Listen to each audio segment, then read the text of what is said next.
찬미 예수님, 이제 어제 아스콘 공사가 다 끝났습니다. 끝나고 이제 차단기 설치하고 또 좀 금을 거야죠. 이제 어떻게 들어가고 어떻게 나오는 거. 그것도 주차장 표시를 많이 할 생각은 없어요. 너무. 그래서 차로 이제는 요 앞에를 빼면은 한 75대 정도가 들어가고, 요 부득이한 경우에 요 앞에를 개방을 해서 차를 놓아야 된다면 한 100대까지 이제 들어갈 수 있는 넓은 공간이 확보가 됐습니다. 차를 마시는 이제 찻집 실로암 찻집도 이제 거의 다 이제 끝나가서 현판만 달면은 될 것 같고요. 순례자들이 와서 쉴 영성관, 근데 영성관 하면은 너무 좀 밋밋해서 좀 이름을 지금 베타니아의 집으로 할까. 베타니아가 예수님께서 예루살렘에 입성하시기 전날 하루 머물렀던 장소가 베타니아입니다. 그 뜻은 무화과의 집, 무화과 나무의 집, 뭐 그런 뜻인데, 그래서 어떤 현판도 이제 달고, 이제 대충 이제 부활 맞을 준비를 하게 됩니다. 많이 넓어졌죠? 이제 공사할 때는 뭐 쓰레기 더미 같은 거 쌓여 있고 그러니까는 넓기는 넓어도 이렇게 넓을 줄 모르셨을 거예요. 그래서 이제는 좀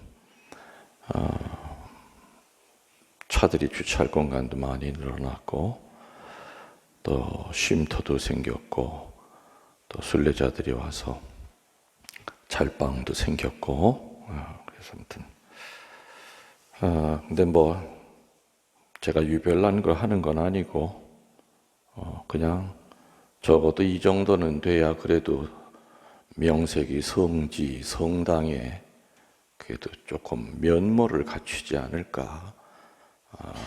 뭐 이름만 성지, 성당이면 뭐합니까?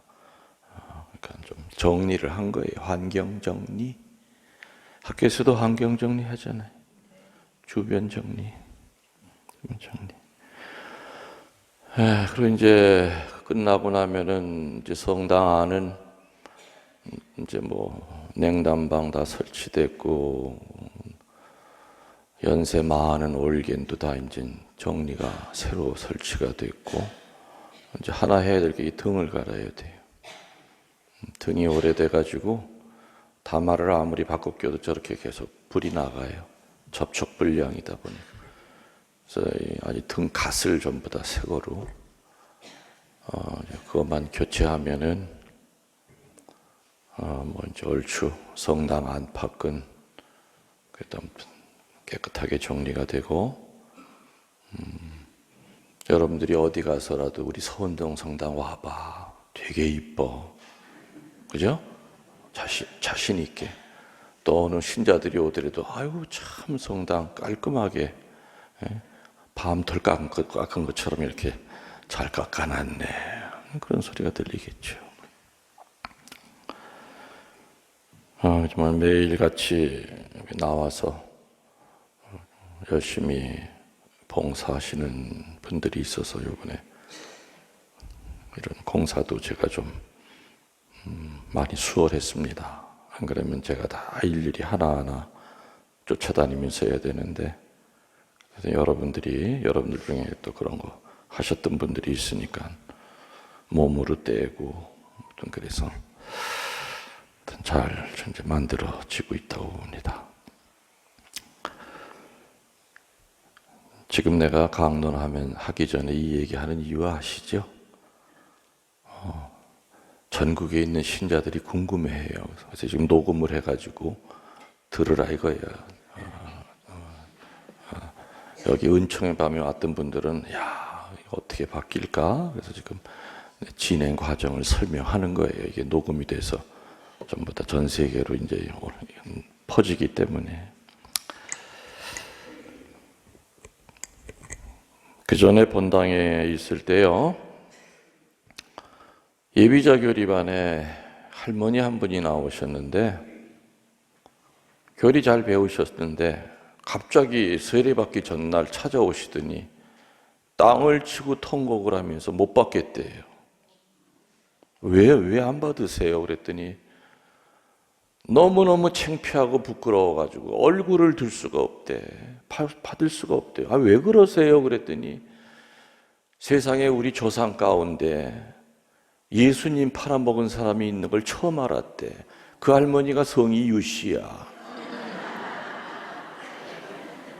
세상에 자기네 족보에도 없었는데 세상에 여기 와서 보니까는 유씨성을 가진 다스라고 하는 분이 유다스. 그래서 동네 창피해가지고 어떻게 세례를 받냐 이거예요. 아이고 참. 그래서 할머니 그거는 한국성 유다스, 그 유씨가 아니라요, 그 나라 이름으로 유다스예요. 그러니까 아이고, 그러면 신부님 이걸 진작에 얘기해 주셔야지. 제가 좀 교리 내내 양심에 걸려가지고 세례를 받아야 되나, 아니면 그 유다스 조상을 대신해가지고 뭘 어떻게 해야 되나 하다가 어저께 그냥 아유, 양심상 도저히 못 받겠어. 그런 조상을 두고 예수님 팔아먹은 조상을 갖고 있는 그 후손들이 어떻게 또 이 세례를 받나. 아이고, 나 그 소리 듣고 앞에서 웃을 수도 없고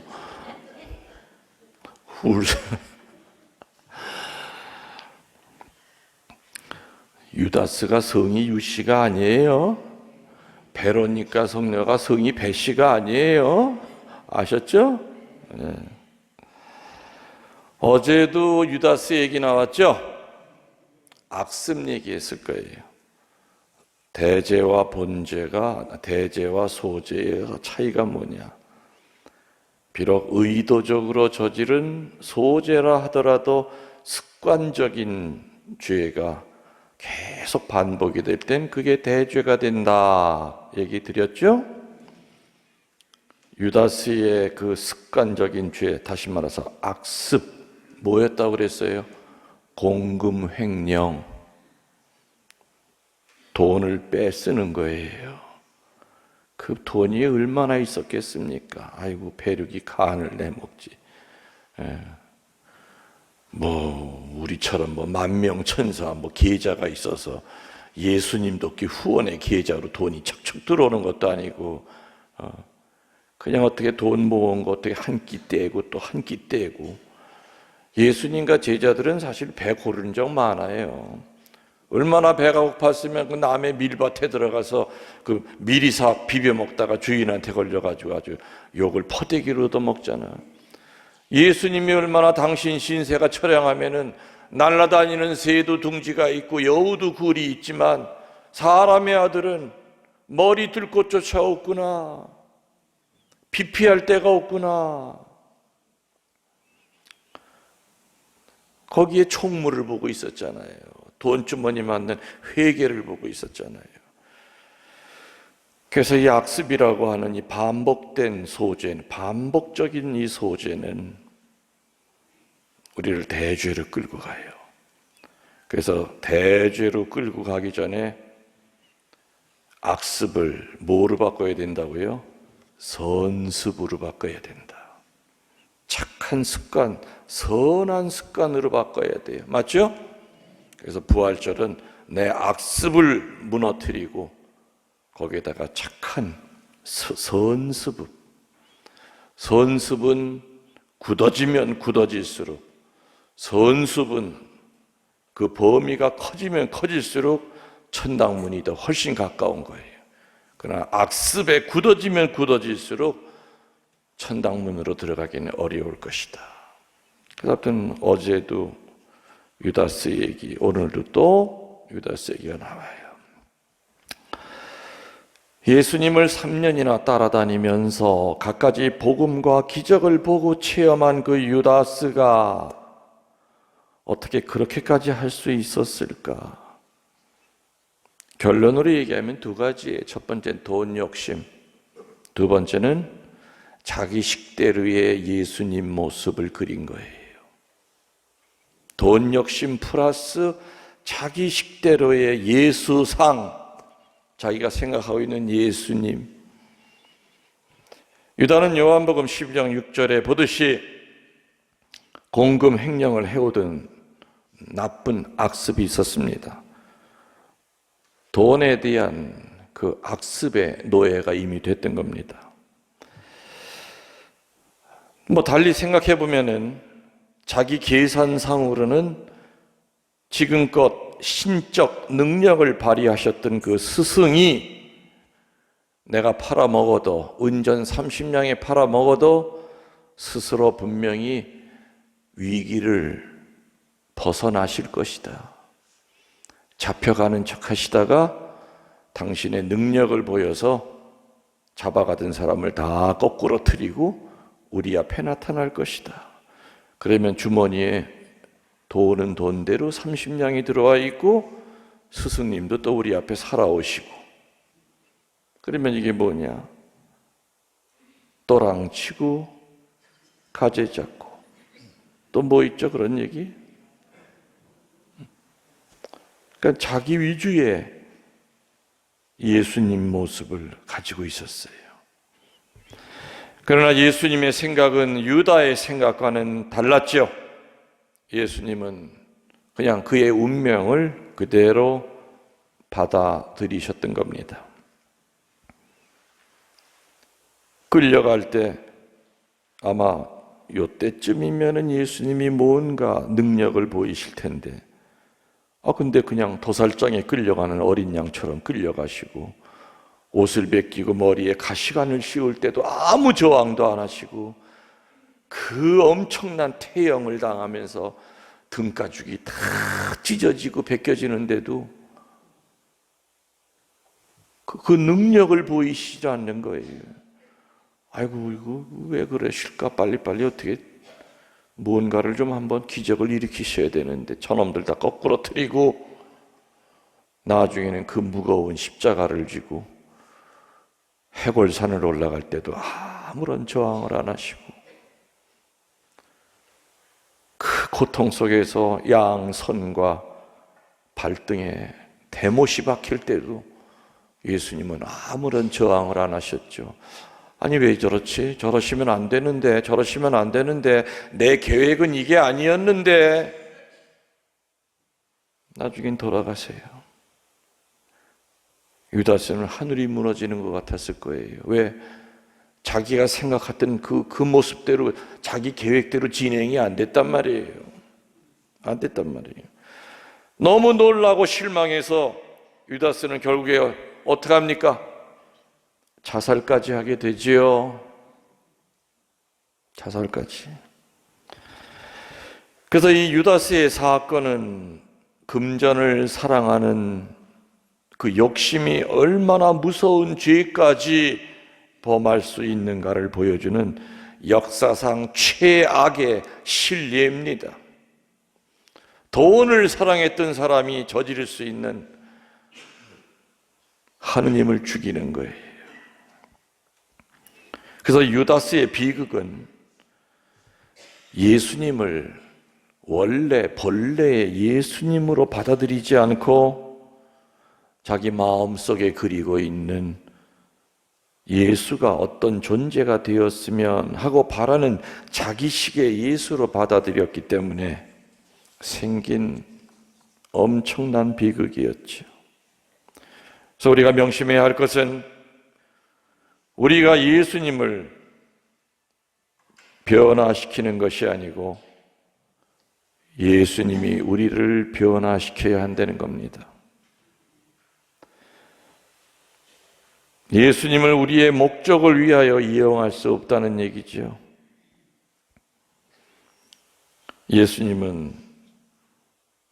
하느님은 이용의 대상이 아니다. 네가 원하는 대로 마음대로 할 수 있는 대상이 아니다. 그래서 예수님도 겟세마니에서 이 잔을 거두어 달라고 하시고 나서 즉시 뭐라 그러십니까? 그러나 내 뜻대로 마시고 하느님 뜻대로 하소서.